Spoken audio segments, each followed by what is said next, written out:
For this video, I won't be including anything from Season 8 like the death of the Night King or Jon killing Daenerys because those moments are drenched in plot holes, plot armor, contrivances, and overall bad writing.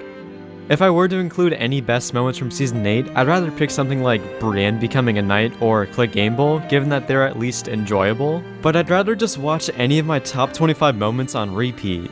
To apply one ground rule for this ranking, I won't be bundling a bunch of related moments together like Arya and Tywin's scenes, because I feel like that would be a bit unfair towards scenes that are more continuous.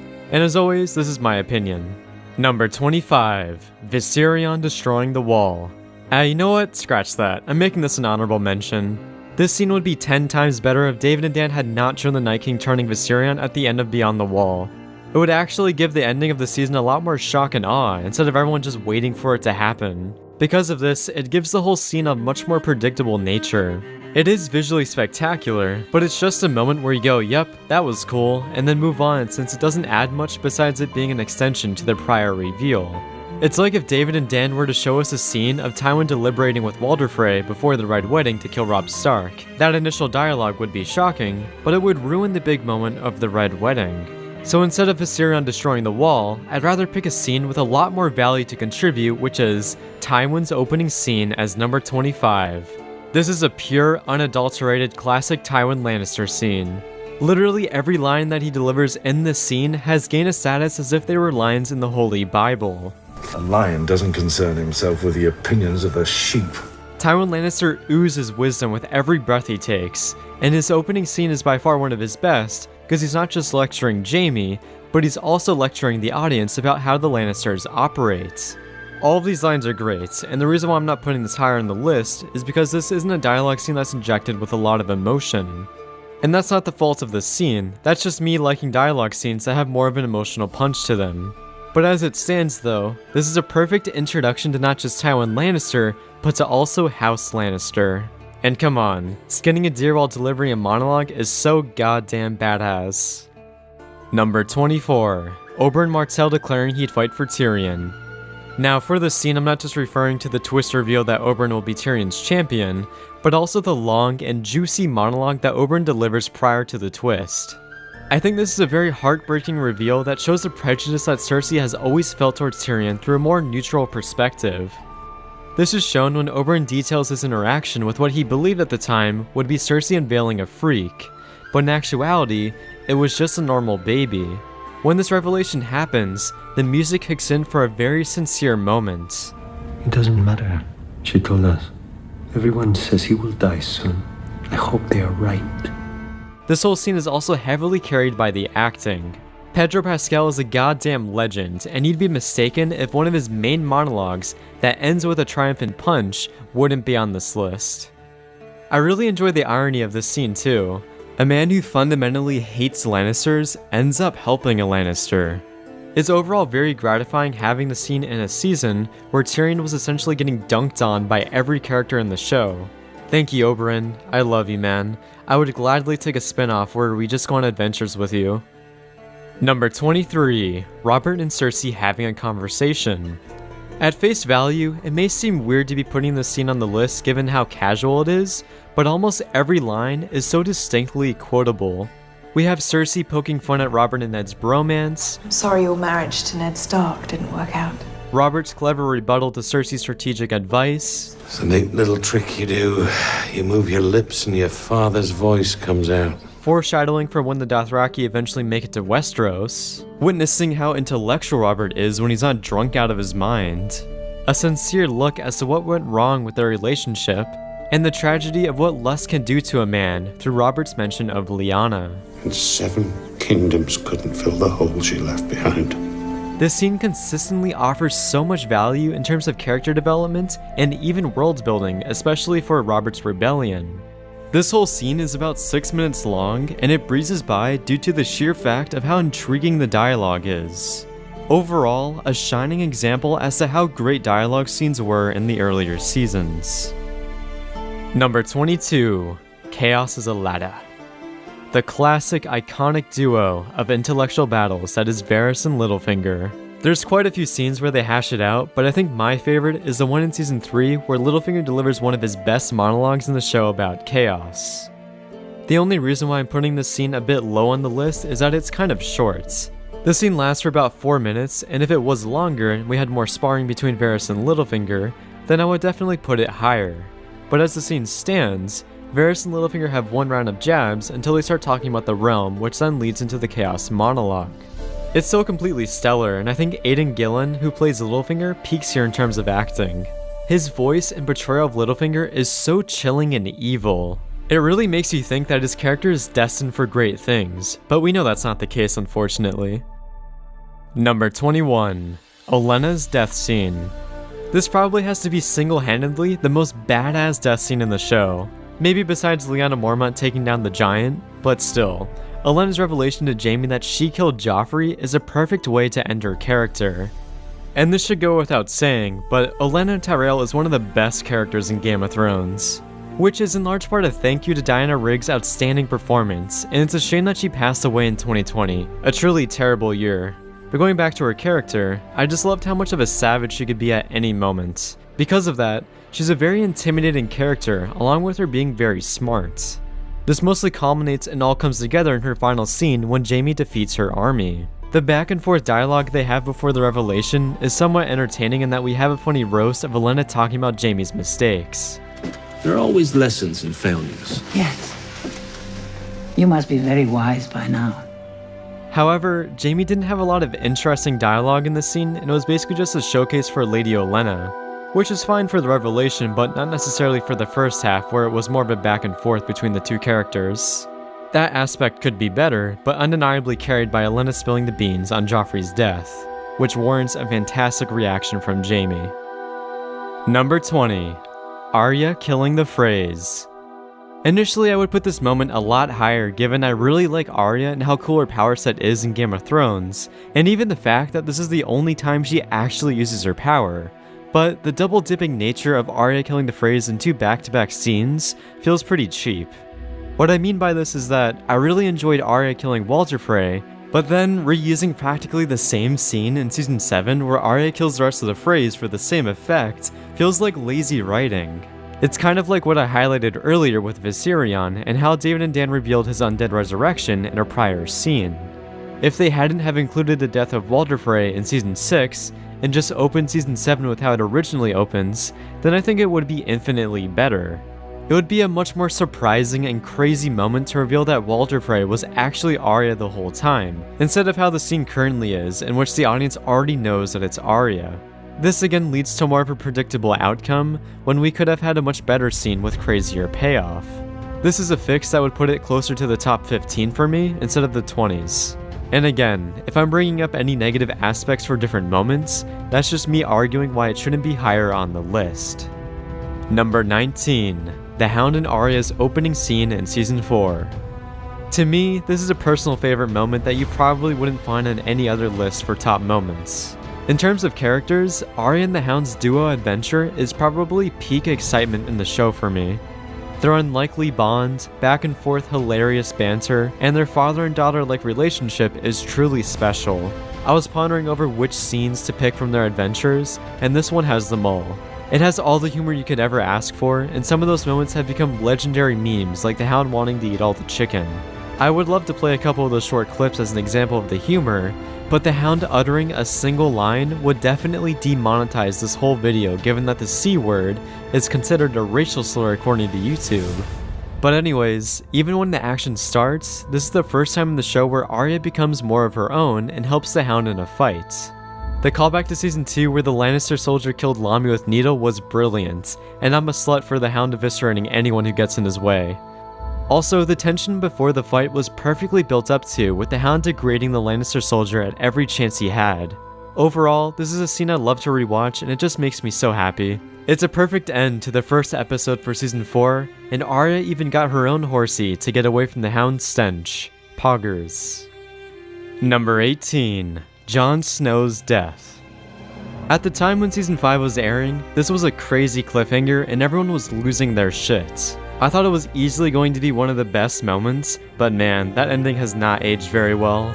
The reason why it was really good, putting emphasis on was that it was as though the show was returning back to its roots and defying expectations and killing one of the primary characters in the story. It's still a pretty great scene on its own, but the follow-up afterwards has really diminished this moment down to number 18 for me. The fact that Jon Snow's resurrection really has no purpose whatsoever in terms of the grand scheme of the Long Night makes this moment feel like a cheap cliffhanger. In essence, it acts as though it just mimics what was once great about the show in terms of killing main characters. The scene does make sense within Season 5 as a consequence of Jon bringing the wildlings south of the Wall, so in terms of writing, it's logical for Jon to die here, and is by no means forced. As an isolated moment within Season 5, it's really a great ending. The betrayal of Ollie and the utter and literal heartbreak that Jon endures is still a harrowing moment. The acting from both Ollie and Jon really sells this scene as being one of the saddest moments in the series. Number 17. Viserys' death scene. Instead of putting in Jaime pushing Bran out of the tower in here, which is pretty iconic, I instead like Viserys' death scene as being the first primary shocking moment that sets the tone for Game of Thrones. Don't get me wrong, Bran's fall sets a great precedence too given how dark the scene is, but some of the shock is lost over the fact that Bran doesn't actually die. However, with Viserys' death, he dies in such a gruesome and ironic way that it shows how devious and clever the show can be. And not to mention how he was kind of an important character given that he was one of the last Targaryens. I also genuinely just adore how well the acting is on Viserys' part and how much of an entitled brat he was. This made us hate him so much, and the fact that Daenerys shows no remorse is cold as hell. Number 16. Dany taking the Unsullied. This is essentially Dany's first excellent scene where she becomes a badass. Before this, she had a few moments like standing up to her brother, and yeah, that was really it besides her getting her dragons in Season 1, since Season 2 was kind of a snooze fest for her journey. However, Dany taking the Unsullied with force drastically changes the pace at which her plotline was moving and actually makes it a lot more intriguing. It feels like she's actually progressing to becoming the conqueror she is meant to be, besides complaining about dragons. That, and the scene on its own is pretty rad given that up until that point, she hasn't done anything truly badass to warrant her to be a conqueror, but the scene essentially gives her a rite of passage. She gains our respect, and this shot alone with the explosions behind her is so memorable. This is how I choose to remember Dany, not the shriveling, whining mad queen that she ended up being. Number 15. The death of Shae and Tywin. Now this is just an emotional and wild rollercoaster of a scene. The fact that they roped Shae's death scene in here when Tyrion was expecting to find his father was so heartbreaking. The blocking of having Shae's face right next to Tyrion's face as he choked her out exudes a haunting layer of grief.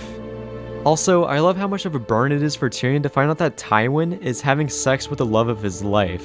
Get absolutely rolled, Tyrion. Then after this overwhelming swell of emotions, that is the death of Shae, we have Tywin's confrontation. The fact that Tywin plays this scene as though he still has power over Tyrion and is confident in his ability to talk him down shows how stoic he is.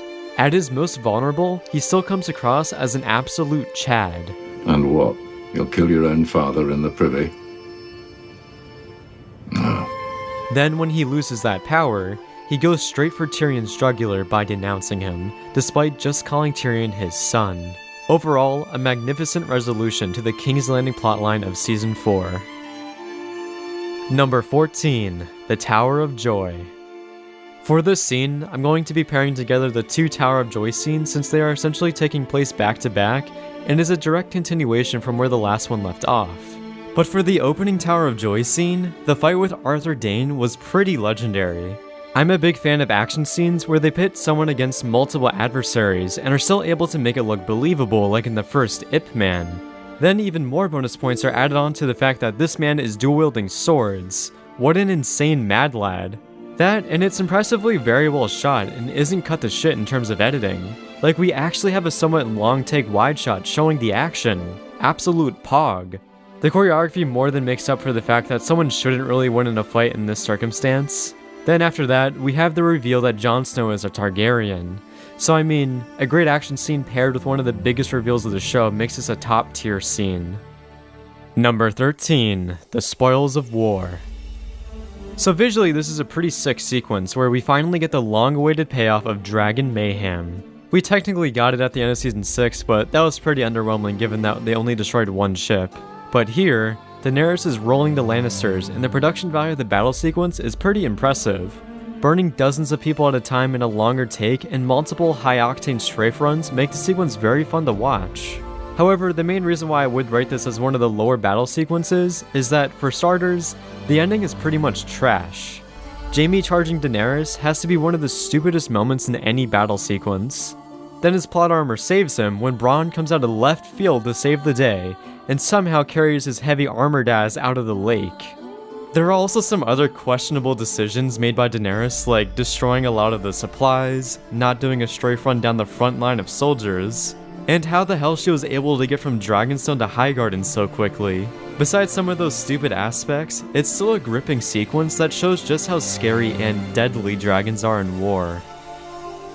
Number 12. Hodor. Similar to the death of Jon Snow, this scene was spectacular when it first came out. I literally watched it on repeat because of how shocked I was at the fact that Bran now had the ability to time travel. That, and I was kind of devastated that my boy Hodor got killed. It was a very well executed moment, and the parallel editing of going back and forth from Bran's perspective in the past and to Hodor's perspective in the present made the scene much better. Then the progression of Hold the Door turning into Hodor was so brilliant. It kind of blew my mind that George R.R. Martin had this planned out, or maybe he didn't, but anyways, it's still an astonishing reveal. However, I think this whole scene loses a lot of its impact due to the sheer fact that Dumb and Dumber are too brain dead to even grasp the concept of writing time travel in a fantasy show. Then, from what they said in an interview, they wanted to heavily downplay the fantasy elements in the show. We tried to keep that stuff to a minimum because we didn't just want it to appeal to a fantasy fan base. Like, how can you just introduce the craziest and coolest concept in the show and then not use it? That's absolutely infuriating. I remember the love I had for this new ability that Bran possessed, but it slowly turned to ash in my mouth when it became clear that Bran devolved into being a creep who stares at people. Feels bad, man. If the show just ended after season 6, then Hold the Door would have been in my top 5 moments for sure. This was just a bit of George R.R. Martin shining through the veil of mediocrity that were the later seasons. Number 11. Battle of the Bastards. You may be upset that I'm putting this so low at the 11th spot, but as I pointed out before in my top 25 most stupid moments, and in my analysis on season 6, is that this whole sequence is really devoid of logic. I won't get into all the aspects that makes the sequence so stupid, but it rhymes with plot armor, dumb characters, lack of consequences, and deus ex machinas. Besides those writing flaws, I feel like the Battle of the Bastards is able to recover and still make it onto my top 15. This is hands down visually the most breathtaking the show has ever been though. The cinematography does everything you want in that it gives you plenty of wide shots to observe the action, gives you long takes, and just makes you dumbfounded by the sheer production value. And even shots that just look like a painting from how good the camera composition is.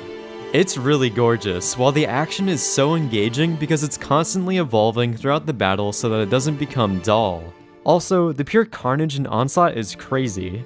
Horses are slamming into people, there are so many bodies that they're forming mountains, which in of itself is a bit goofy as to how fast it happens, but still, visually it's epic. Overall, had the writing have been on par for the other battle episodes like Blackwater and The Watchers on the Wall, then the Battle of the Bastards would definitely be higher on the list. Number 10. Hardhome. Personally, I don't think this is as good as Blackwater and The Watchers on the Wall. However, I enjoy it more than the other two battle sequences because there aren't any aspects that are overtly devoid of logic about it. You can point to the White Walker tossing Jon Snow around instead of just killing him right away as plot armor, but that still made for a cool moment when Jon Snow defeated him. My only quarrel with this battle, or massacre rather, is that there's an abundance of fast cut and shaky action.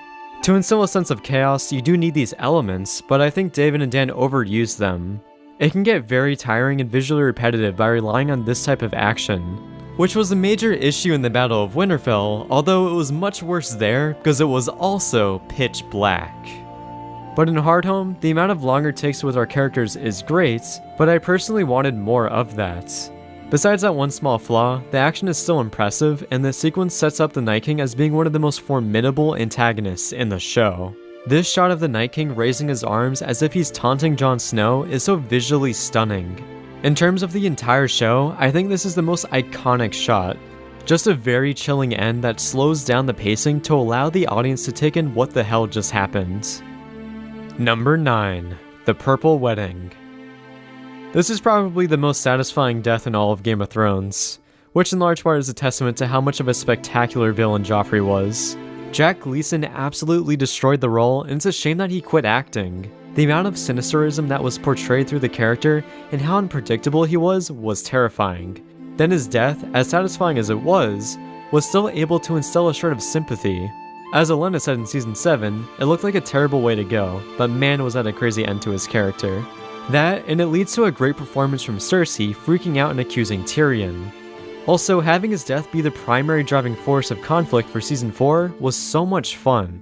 The aura of mystery and the whodunit nature of his death harkens back to what was so great about Season 1, when Ned was investigating the death of Jon Arryn. The only small thing I partially dislike about this scene is how long it is, but there's still a lot of great fun little moments spread throughout. And from the overly extended length of this scene, it makes it seem as though something bad is going to happen, so if anything it does help a bit. Number 8. Jaime's confession in the bath. For the dialogue alone, Jaime's delivery for each line is utterly mesmerizing. And stand by while thousands of men, women, and children burned alive. Would you have done it? Would you have kept your oath then? I think delivering this monologue in a state where his character is so beat down helps the execution. He really has nothing left at this point given he lost his hand and he finally spills the beans about the truth of the Mad King. Not only is this perfect character building, but it also gives us a different perspective of the climax of Robert's rebellion. Not just a simple "he killed the Mad King" but a more genuine and grounded take that paints Jaime as the hero. Everything you thought about Jaime is now changed thanks to this character arc. That and muddying the line of good and bad through the scenario is genius writing. I love the conundrum of being a knight and following corrupt orders that contradict the values of actually being a knight. It makes for a much more real scenario instead of the black and white good versus evil that a lot of other fantasy works fall into. God, I love this scene. It hurts so much that David and Dan take a shit on this in Season 8. Innocent or otherwise. To be honest, I never really cared much for them. Innocent or otherwise. Number 7. Blackwater. This is the first time that the show shocks the audience, and not in a traumatizing kind of way, but more in the sense of awe. This wildfire explosion is the epitome of a chef's kiss. From the pure behemoth of delight on the VFX side of things to even the great reactions from different characters. To me, this moment has really never been matched in terms of the wow spectacle factor until, say, the Great Sept explosion. Here, we have a clever maneuver of strategy thanks to Tyrion, and this moment was built up to for the whole season. And this is just one moment from a whole battle sequence. We have the epic charge to the wall, Tyrion's arousing speech, and the Hound cutting people to bits. The only thing that I personally don't like from this whole sequence is how the pace gets slowed to a crawl whenever we cut back to Cersei and her drunkenly talking to Sansa. But overall, I was heavily engaged with this battle sequence because I genuinely didn't know where the show would go, given how the prior season went against expectations. That, and there wasn't a true villain in this battle since Stannis and Tyrion are both protagonists in their plotlines, which helps the unpredictable nature of how the battle turns out. Number 6. The Watchers on the Wall. Out of the 4 battle sequences, I think this one is the most well-rounded. One of the main aspects I like about this is the fact that the entire battle is constantly evolving in terms of shifting perspectives. It really shakes things up instead of it being Tyrion versus Stannis. In essence, this creates a lot of standout moments like Tormund versus Thorne, Jon becoming a leader, Gren holding the tunnel against the giants, Ed dropping the scythe, Samwell actually being useful, and other memorable moments.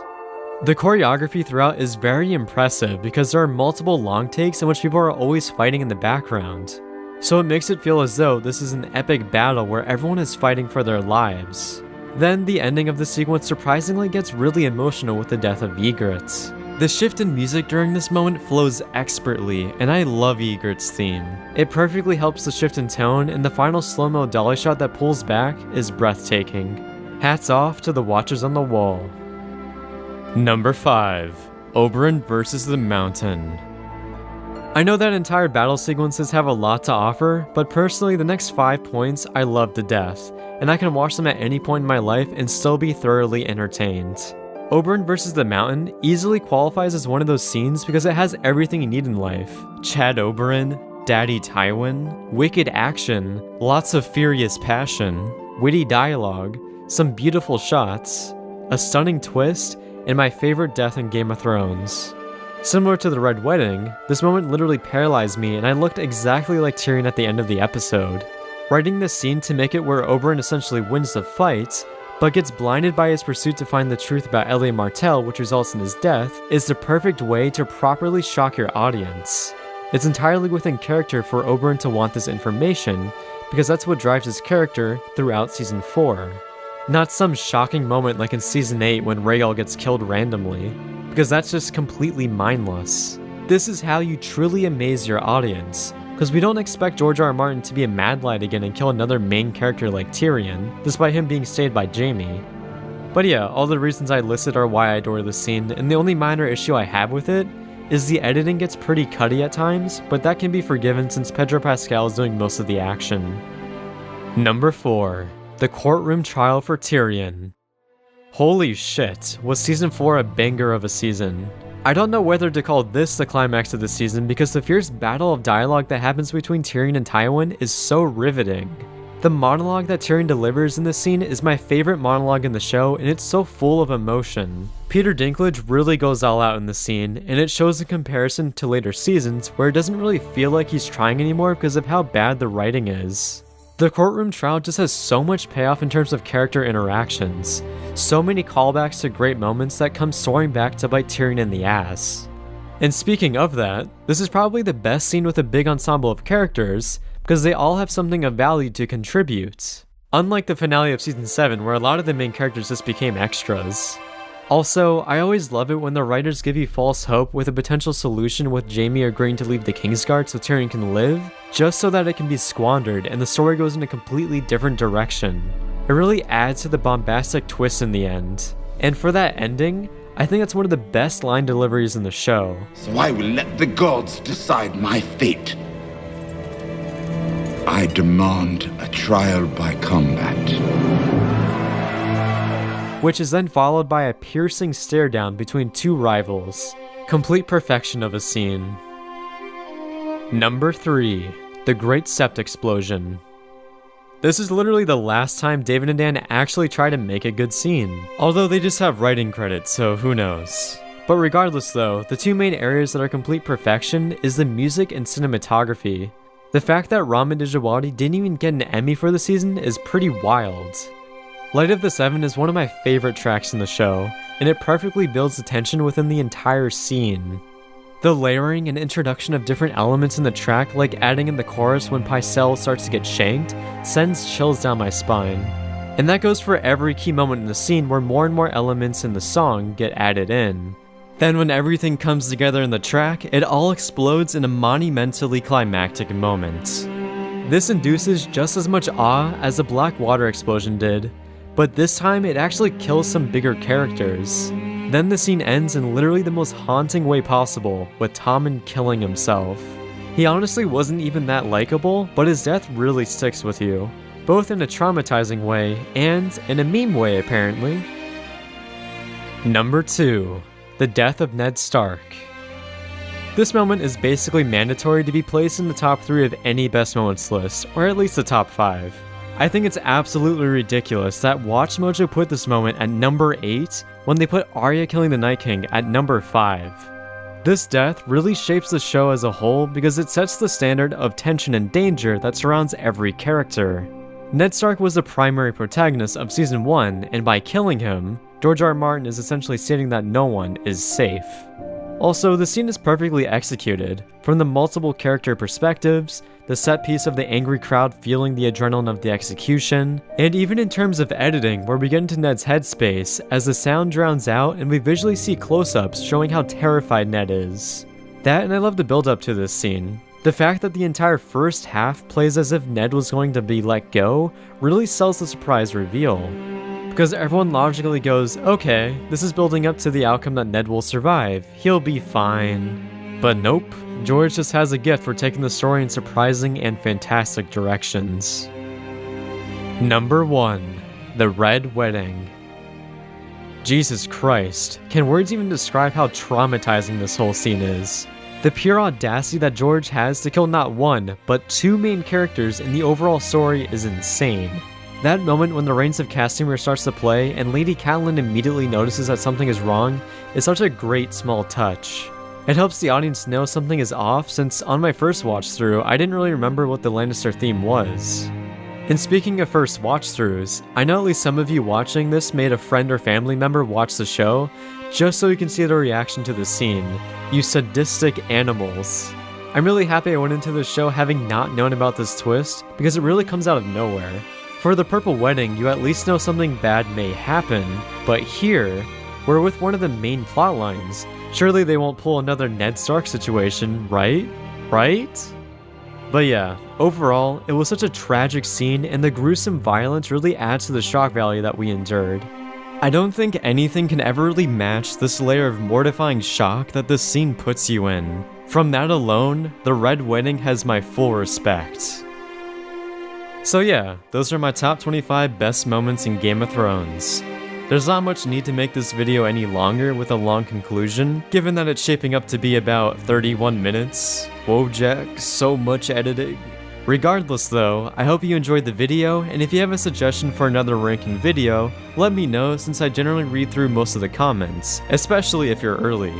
Have a nice day, and if you like this video, I made another ranking video on the top 25 most stupid moments.